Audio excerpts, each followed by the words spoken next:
አንድ ጥያቄ ዘው ላይ ያነሳሉ ለጨምራት ካስፈለገ ክርስቶስ በሰውና ወክርስቶስ ሰህሩይ ማይከለ እግዚአብሔር ወሰብ ይላል። ክርስቶስ በሰውና በእግዚአብሔር መካከል ያለ አንድ መካከለኛ አለ። አማላጅነትና መካከለኝነት እኮ እግዚአብሔር ወልድን ዝቅ የሚያደርግ ነገር ሳይሆን የሚያከብር ነገር ነው። አንድ ጴንጤው ብርሃነ ማን ነው ብትሉት ክርስቶስ ነው ብርሃን ይላል። ሐዋርያም የለም ነብይም የለም ብላችሁ የሐሰተኛ ነቢያቶች ሐሰተኛ ነቢያት አሉ ዝም ብሎ አጭበርባሪዎች በሚል ቋንቋ ለቀየረው። ድንግል ማርያም መድኃኒት ትባላለች፣ ቤዛዊት ትባላለች፣ ቤዛ ትባላለች። ዘመን ተሻጋሪ የሆነ የአማራ ፋኖ ሙዚቃ ነው የምጋብዛችሁ። ሰላም ጤና ይስጥልን ክቡራትና ክቡራን ውድ ቤተሰቦቻችን፣ ይህ ቮይስ ኦፍ ግሬስ ነው፣ የእናንተ ቻናል ነው። እንደተለመደው ዛሬ በተለያዩ ቪዲዮዎች ወደ እናንተ ተመልሰን መጥተናል። ለእናንተ ያስተምራሉ ይጠቅማሉ ያልናቸው ቪዲዮዎች ቀንጨብጨብ አድርገን ተመልሰናል። እስከ ቪዲዮ መጨረሻ አብራችሁን ቆዩ። ለዚህ ቻናል አዲስ ሆናችሁ ቮይስ ኦፍ ግሬስን ሰብስክራይብ በማድረግ ቤተሰብ ይሁኑ። ይህን ቪዲዮ ላይክ በማድረግ ጀምሩት። ዛሬ ከመራረጥናቸው ቪዲዮዎች ቀዳሚው ሆነው ወደ አዘጋጅንላችሁ ቪዲዮዎች ቀድመን እንሄዳለን። አንድ ጥያቄ ዘው ላይ ያነሳሉ ለጨምራት ካስፈለገ ክርስቶስ በሰውና ወክርስቶስ ሰህሩይ ማይከለ እግዚአብሔር ወሰብ ይላል። ክርስቶስ በሰውና በእግዚአብሔር መካከል ያለ አንድ መካከለኛ አለ። ማን ጥያቄ የሚያነሱ መናፍቃኑ ማለት ነው። በሰውና በእግዚአብሔር መካከለኛ አንድ አለ ይላል። ምንድነው ይሄ ማለት? መካከለኛነቱን እንደ አማላጅ አድርጎ የመውሰድ ነገር አለ። እግዚአብሔር ይስጥ። እሱ ነው ጥያቄ። አሁን መካከለኛ ከሆነ እንደ ሂስትሪ የሚቀርታ እንደ ሐሳብ እዚያው ላይ እንድረዳው ከተባለ እሺ እንደው አሁን ከሰባት ሰማያት አሏል እና መካከለኛ ማለት ወይ ኢዩሮ ኤረር ላይ የተቀመጠ ነው ስድስተኛው እና ሰባተኛው መካከል ላይ ምን ማለት ነው? መካከለኛ እንዳትለው እሺ በወንበር ነው መካከል ላይ እንግዲህ ምንድነው መካከለኛ? ምንድነው መካከለኛ? በስልጣን ነው እንዳትለው ለአባቴ ያለው ምን ያለኝ። ከዛ በኋላ በፍርድ ነው እንዳትለው አብ ፍርዱን ሁሉ እሱ አይፈርድም ለልጁ ሰጣል። ለወልድ ሁሉ አወፈ ውስጠዲሁ አይደል? ሁሉን በእጁ ጭብጥ አድርጎ አስገዛለታል። እንግዲህ ምንድነው መካከለኛ? እግዚአብሔርም ሰውም የሆነ ብቻ ትርጉሙ እሱ ነው። እግዚአብሔርም አብ ሰው ሆነ እንዴ? አልሆነም። ሰውም አምላክም የሆነ በእግዚአብሔር እንደ ሰውነቱ እንደው አሁን ሊቀ ካህናችን ነው የሚለው አሁንም ገረመኝና ተመለስኩበት። እሺ መመለሱን እንመለስ አሉ። እንመለስ ማን ይቅር ይላል ካለ መካከለኛ ብትመለሱ ይቅር የሚላችሁ ያው የእናንተን ስጋ የነሳው ዘመዳችሁ ነው። እንደናንተ ሰው የሆነ እንደ አባቱ አምላክ የሆነ ማለት ነው። መካከለኛ ማለት ነው። አምላክም የሆነ ሰውም የሆነ አምላክም የሆነ ይህን በምን እናውቃለን ካል ልመልሰው ነው። ከመትኩን መራይተ ለሃይማኖት አባይ አቀበማ የተመድንግልና ከመትኩን መራይተ ለሃይማኖት አባይ ቅዱስ ሊቁ በሃይማኖት አበው ሲነገር ለታላቂቱ ሃይማኖት መምህር ተሆን ዘንድ ድንግልናዋን ጠበቀው። እንዴት ሲለን እናቱ እንግዳ ድንግል የሚሆነች እናቱ ድንግል ምናት እናት ስትሆን ድንግል ናት፣ ድንግል ስትሆን እናት ናት። እንዴት እንግዳው ነው ልጇን ሰበከችዋ። ልጇ አምላክ ነው። መካከለኛ ነው። እንግዲህ መካከለኛ የሚለው ትርጉም ይሄ ነው። እናቱ ድንግል ናት፣ ደግሞ ምንድናት? እናት ናት። ስለዚህ ምንድናት? ከሴቶች ሁሉ መካከለኛ ናት ማለት ነው።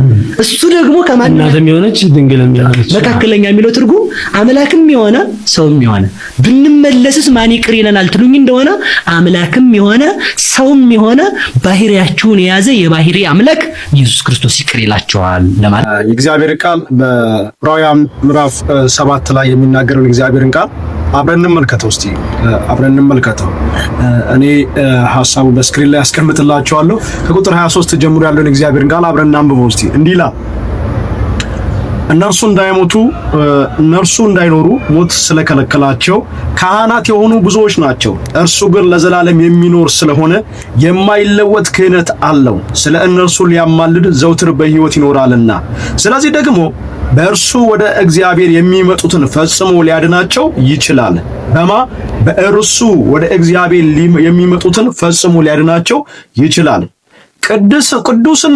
ቅዱስና ያለ ተንኮል ነውርም የሌለበት ከኃጢአተኞችም የተለየ ከሰማያትም ከፍ ከፍ ያለ እንደዚህ ያለ ሊቀ ካህናት ይገባልና እርሱም እንደዚያ ሊቀ ካህናት አስቀድሞ ስለ ራሱ ኃጢአት በኋላም ስለ ሕዝቡ ኃጢአት ዕለት ዕለት መስዋዕት ሊያቀርብ አያስፈልገውም። ራሱን ባቀረበ ጊዜ ይህንን አንድ ጊዜ ፈጽሞ አድርጓልና ይላል። እንግዲህ የዕብራውያን መልእክት የዕብራውያን መልእክት የሚናገረው ሰው ሁሉ በክርስቶስ ኢየሱስ በኩል ዘወትር ይላል ስለኛ ይታይ ዘንድ እስቲ ለዚህ መልስ የሆነን ዘንድ ብዙ ከምናነሳ ቀጣይን ቪዲዮ እንመልከተውና እንመለሳለን። አማላጅነትና መካከለኝነት እኮ እግዚአብሔር ወልድን ዝቅ የሚያደርግ ነገር ሳይሆን የሚያከብር ነገር ነው። ኢየሱስን የምናከብረው መካከለኛችን ስለሆነ ነው፣ አማላጃችን ስለሆነ ነው። በእግዚአብሔርና በሰው መካከለኛ። በነገራችን ላይ እኛንና እግዚአብሔርን ለማስታረቅ እኛን ይዞ የሚገባ ሰው መሆን አለበት፣ አምላክን ይዞ የሚመጣ አምላክ መሆን አለበት። ይሄ እኮ ነው መካከለኝነት ማለት። እና ዝቅ ያደርገው እንዴት አድርጎ ከፍ ያደርገዋል እንጂ አልተገኘማ ይሄንን የሚያደርግ እንዴ! እኛን ሆኖ በፊቱ የሚታይ እሱን ሆኖ እኛ ጋር አልተገኘማ በዓለም ላይ የለማ። በዓለም ላይ ጽድቃችን ሆኖ እኛን ሆኖ ይታይልናል። እኛ ደግሞ እንዴት ነው የምናየው እግዚአብሔርን? ስለ እግዚአብሔር ሆኖ ለኛም ታየ፣ ለሱም ታየ፣ ለኛም ታየ፣ ለአምላክም ታየ። እኛን ሆኖ ወከለን፣ እሱን ሆኖ እዚህ ያሳየን። እግዚአብሔር የተባረከ ይሁን። መካከለኝነት ነው። አንደኛ ጢሞቴዎስ ምዕራፍ 2 ቁጥር 5 አንድ እግዚአብሔር አለና በእግዚአብሔርና በሰው መካከል ያለው መካከለኛው ደግሞ አንድ አለ፣ እርሱም ሰው የሆነ ክርስቶስ ነው። በቃ ይሄ ነው። መጨመሪያ ያስፈልገውምና ቤተሰቦቻችን እንግዲህ ዘውትር ስለኛ ይታይ ዘንድ በአብ ዘንድ ጠበቃ ሆኖ የተቀመጠልን ክርስቶስ ኢየሱስና ኢየሱስ ብቻ ነው። ለመዳን ሌላ አማራጭ አያስፈልገንም። ክርስቶስ ኢየሱስ እሱ በቂያችን ነው። ተጨማሪ አላስፈልገውም፣ ተጨማሪም አልጠይቅም፣ ደጋፊም አልጠይቅም፣ ተባባሪም አልፈልግም። ስለዚህ ክርስቶስ ኢየሱስ ለህይወት መዳኛችን እሱ ብቻውን በቂ ነው። ቤተሰቦቻችን ቀጣዩን ቪዲዮ ተመልክተን እንመለሳለን። አንድ ጴንጤው ብርሃን ማን ነው ብትሉት ክርስቶስ ነው ብርሃን ይላል። እንግዳማ ፀሐይ ናት። እዚህ ክርስቶስ ብርሃን ከሆነ ማታ መብራት አታብራ። አንዱ ጉድጓድ ነው ገብተህ ስትወላግድ የምትወድቀው።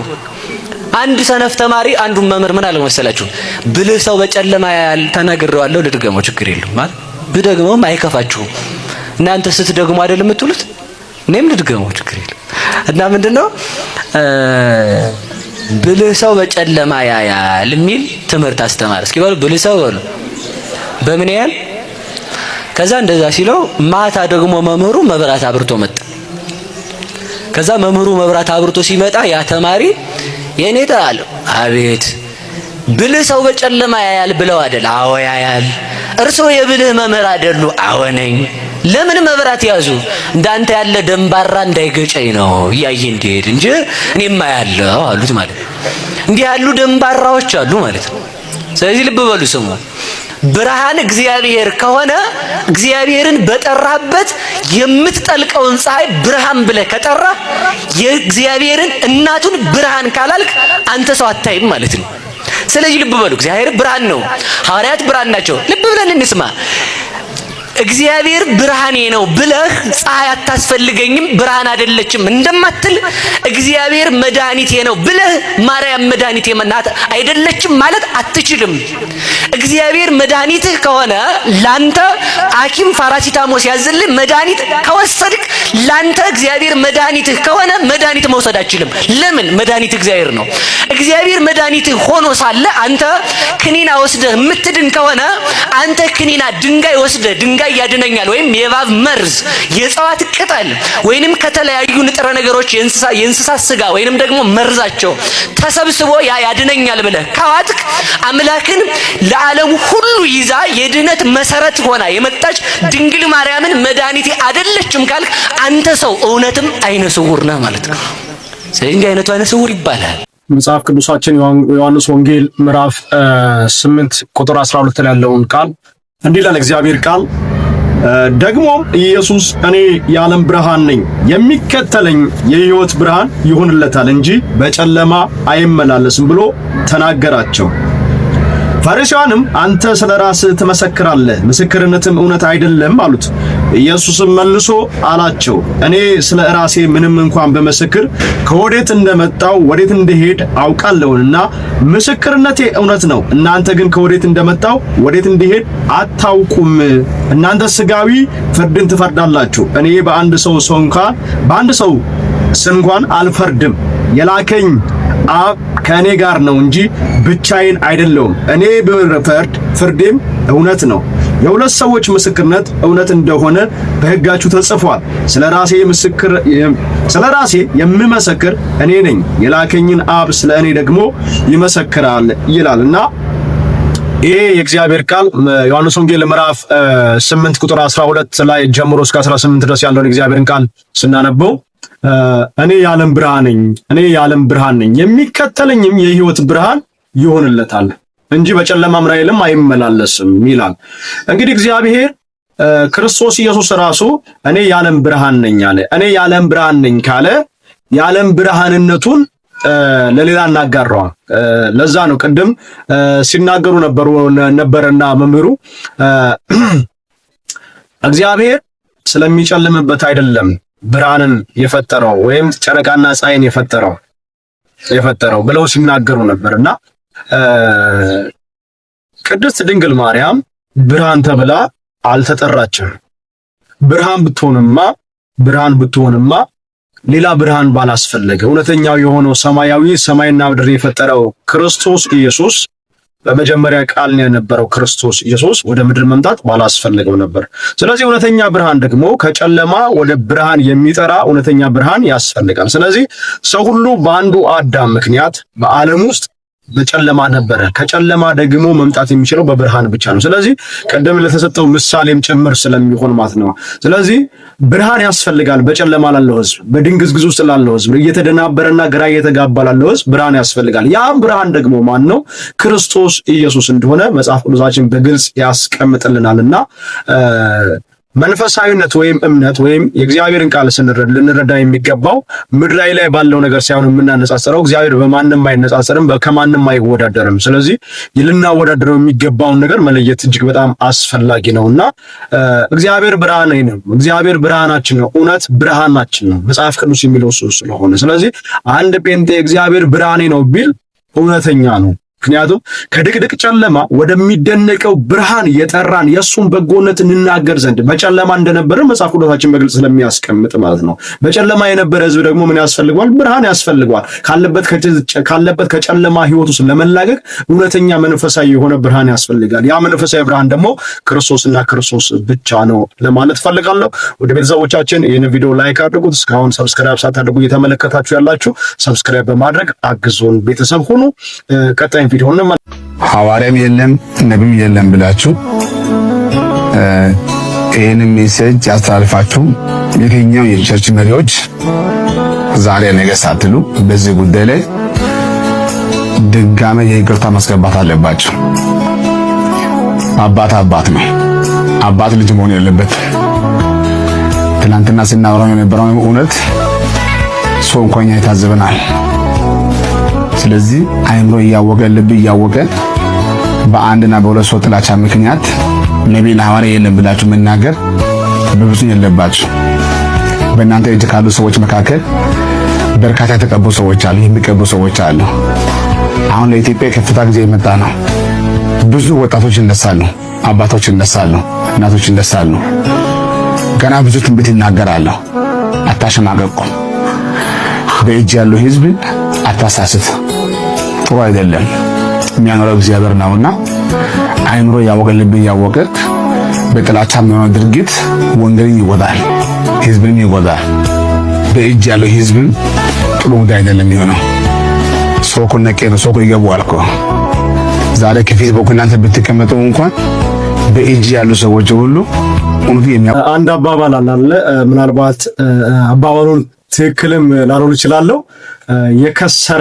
የከሰረ ምንድነው በቀን በጠራራ ፀሐይ ባትሪ ይዞ ይዞራል እንደሚባለው እንግዲህ ብዙዎችን አሁን የቃለ ሕይወት ቤተክርስቲያን፣ የመካነ ኢየሱስ ቤተክርስቲያን እንዲሁም ደግሞ በቀጣይ ደግሞ ሌሎችም ይመጣሉ ብዬ ተስፋ አድርጋለሁና እያስተላለፉ ያሉት ነገር ለብዙዎች ግራ መጋባትን እየፈጠረ ነው። እስከዛሬ ሲቸረችሩ ነበር፣ እስከዛሬ ሲነግዱ ነበር፣ ሲያጭበረብሩ ነበር። አሁን ደግሞ እውነት እየተገለጠ ሲመጣ ቤተክርስቲያን ደግሞ ወደ ነበረ ወደ ቀደምቱ እውነተኛና ሚዛናዊ ወደ ሆነ ወደ እውነተኛ ወደ እግዚአብሔር ቃል እንመለስ ብላ አዋጅ ስታውጅ ቦቱ እየበዛ እየበረታ መጣና የቀደመው የነበረው ስርዓት አሁን እየተቀየረ ነው፣ እየተለወጠ እንደቀደመው መቀጠል አይቻልም። ተጠርቻለሁ፣ ተገልብጫለሁ፣ ተቀብጫለሁ የሚለው አስተሳሰብ አሁን የሚያስኬድ አይደለም። እውነተኛ የሆነው ነገር ሚዛናዊ በሆነው ሊመዘን በሚገባው ነገር እየተመዘነ እያለፈ ይሄዳል እንጂ አሁን ዝም ተብሎ ማንም እየተነሳ እንደ ልቡ አይፈነጭም። ቃለ ሕይወት ያወጣችው በመግለጫ ነብይን አላቅም አላለችም፣ ነብይን ቃወማለሁም አላለችም። ያለችው በቤተ ክርስቲያናችን አንሾምም ነው እንጂ ያለችው የሚሾምም የለም በመድረካችን መጥቶ የሚያገለግል ሌላ ነብይም ሐዋርያም የለም ያለችው እንጂ አልተሾመም የለም በመጽሐፍ ቅዱስም ብላ ዲቴል ገብታ እንደዚህ መግለጫ አላወጣችም። በቤተ ክርስቲያናችን አያገለግሉም መብቷ ነው። ስለዚህ እናንተ ከስራችኋል። እውነት ነው። አሁን ወደ ኪሳራ እያዘነበላችሁ። ስለዚህ እስከዛሬ ያጠራቀማችሁን ሀብት አሁን ቢዝነስ ቀይሩት፣ ወደ ሌላ ንግድ ቀይሩት። በቃ ዝጉት፣ ከፈታችሁትን ሱቅ ዝጉት። አሁን ሱቁ መዘጋ ስላለበት አሁን ወደ እውነተኛ ወደ ሆነው ወደ አምልኮ ስርዓት ቤተክርስቲያን መመለስ ስላለባት ትክክለኛ እርምጃ ነው። ይሄ እኔ አመለካከት ነው። ቤተክርስቲያኗ የሚያወጣቸው የራሱ አመለካከት አለ፣ መሪዎች የወሰኑበት ነው። ስለዚህ አሁንም እነዚህን እያዩ ደግሞ ሌሎች ይቀጥላሉ። ጌታ ይባርካቸው ማለት እፈልጋለሁ። በዚህ አጋጣሚ ነቢያቶች የሉም አልተባለም ስቲል ነው፣ ግን ጫጫታውን እየበዛ ያለው ነብይ የለም ሐዋርያ የለም ብለው አስተሳሰብ እየጮህና በጣም እየከረረ መጥቷል። ቤተክርስቲያኗ አላለች። መግለጫውን በደንብ ማንበብ መስማትም ማድመጥም እጅግ በጣም አስፈላጊ ስለሚሆን እሱን ወደ ኋላ ተመልሶ ማንበብ አስፈላጊ ነው። ቤተክርስቲያኗ የለም ብትል እንኳን መብቷ ነው፣ እምነቷ ያ ከሆነ። ስለዚህ ምንም አያንጫጫችሁም። እውነተኛ ነን ብላችሁ ምን ያንጫጫችኋል? ምን ያለበት ዝላ አይችልም አይደል የሚባለው? እንደዛ ነው የሚመስለውና ስለዚህ አትንጫጩ። የምንም ይቅርታ አያስፈልግም። አንተ ነህ ይቅርታ ጠይቀህ ወደ ነበርክበት ወደ ቀደመው ቤተክርስቲያን መመለስ ያለብህ።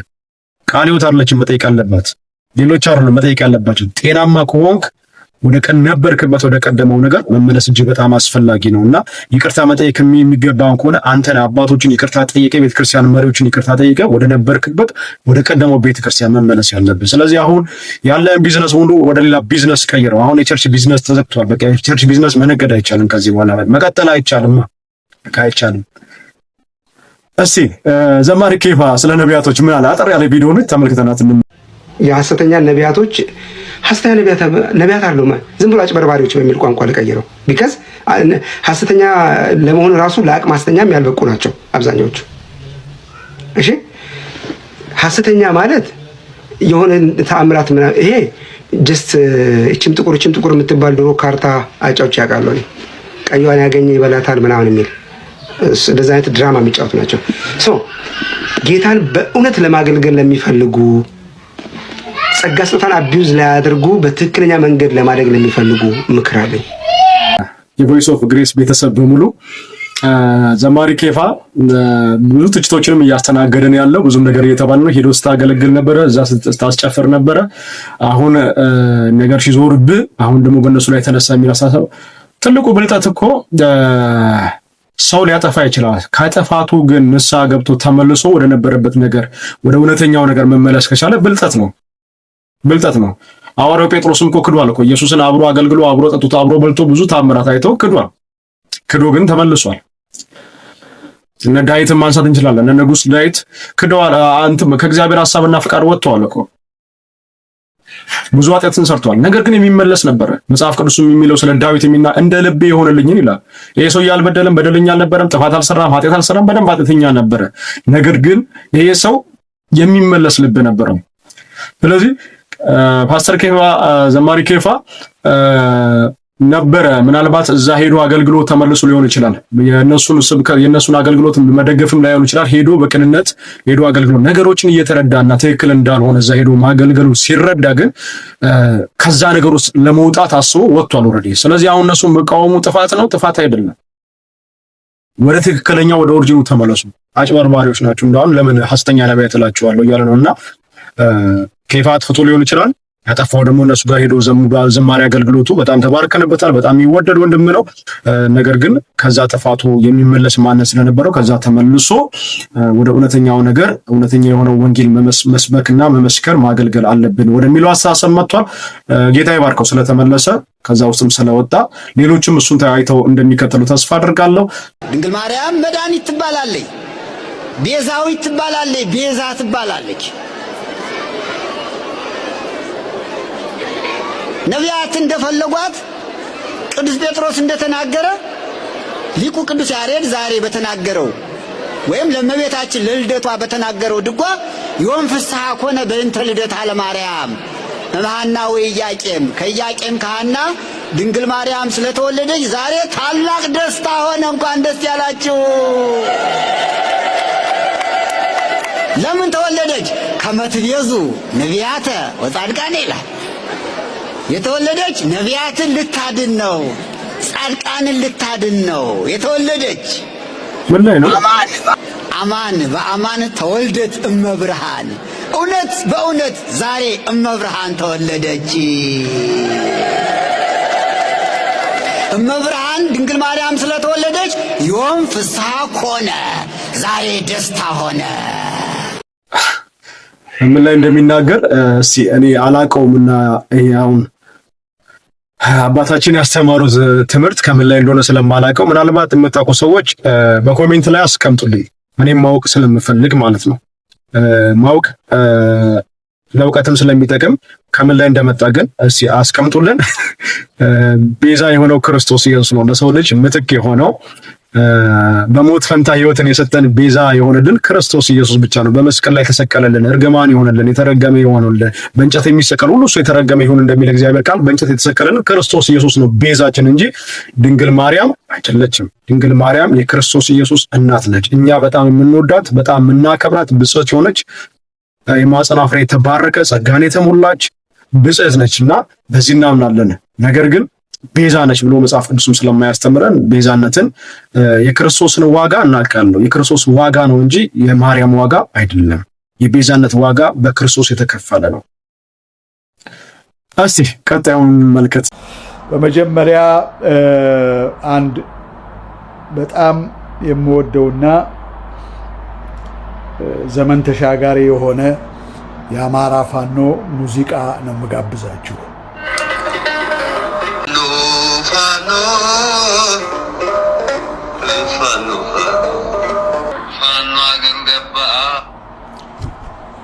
ያ አንድ ሰው የድሮ ስርዓት ናፋቂ ብሎ አንዱን ሲናገረው ሰማሁ። የድሮ ስርዓት ናፋቂ የድሮ ስርዓት ናፋቂ መሆን ትልቅ ሹመት ነው፣ ትልቅ ክብር ነው። የአፄዎቹ የነገስታቱ የአረንጓዴ ቢጫ ቀይ ባንዲራው የዛ ናፋቂ መሆን ምንኛ ትልቅ ነገር ነው። በጣም ነው የሚያሳዝነው። የማንን ስርዓት ልትናፍቅ? በጣም በትልቅ የደርግ በጣም በትልቅ ደረጃ የምንጠብቀው ዘማሪ የመለስ በዚህ ልክ ዜናዊ የዘፈኑን ዓለም ተቀላቅሏል ማለት ነው ወይስ የአብይ አህመድ? ቆይት ብዙም አስፈላጊ ስላልሆነ እንግዲህ በጣም ተወዳጁ ዶክተር ደረጀ ከበደ ዘማሪያችን ማለት ነው በይፋ የዘፈኑን ዓለም የተቀላቀለ እንደሆነ በግልጽ አሳይቶናል። ባለፈውም ስለ ቴዲ አፍሮ ሲናገር ነበር። እንግዲህ አሁን የዘፈኑን ዓለም መቀላቀል ብቻ ሳይሆን ሰውየው በቃ ስምጥ ብሎ ወደ አንድ ዘርና ብሔርተኝነት ውስጥ እንደገባም ማሳያ ነውና እግዚአብሔር እንደገና ወደ ነበረበት ነገር እንዲመልሰው ጸሎቴ ነው፣ ናፍቆቴም ነው። ከብዙ የተባረክንበት በሱ ዝማሬዎች ብዙ የተጽናናንበት ነውና ነገር ግን እንደዚህ እኛ ለመሪዎችና ለሀገር መሪዎች ሀገር ውስጥ ላለው ነገር መጸለይ ሲገባ በማህበራዊ ሚዲያ ላይ ወጥተን በዚህ ልክ ዘፈን ዓለምን ተቀላቅሎ እንደዚህ ይሆናል ብዬ ተስፋ አድርጌ አስቤም አላቅም።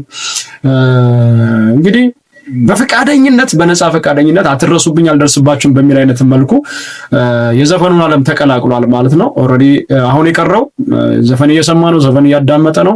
ፖለቲካ ዓለም ልም ብሎ ሰምጦ ገብቷል። እየተናገር ያለውን ስለ ፖለቲካ ስለሆነ አሁን የቀረው የዘፈኑን ዓለም በይፋ መቀላቀል፣ የዘፈኑን ዓለም ተቀላቅያለሁ ብሎ መናገር ነው የቀረው። እግዚአብሔር እንግዲህ ወደ አእምሮ ይመልሰው፣ ልቡን ይመልስለት። ወደ ቤተሰቦቻችን ለዛሬ ያዝናቸው አንጨብጨብ ያደረግናቸው ቪዲዮዎች እስካሁን የተመለከትናቸውን ይመስሉ ነበር። በሌላ ቪዲዮ ተመልሰን እስክንገናኝ ድረስ መልካም ቆይታ ይሁንላችሁ። እስካሁን ሰብስክራይብ ላድርጋችሁ፣ ሰብስክራይብ በማድረግ ቤተሰብ ይሁኑ።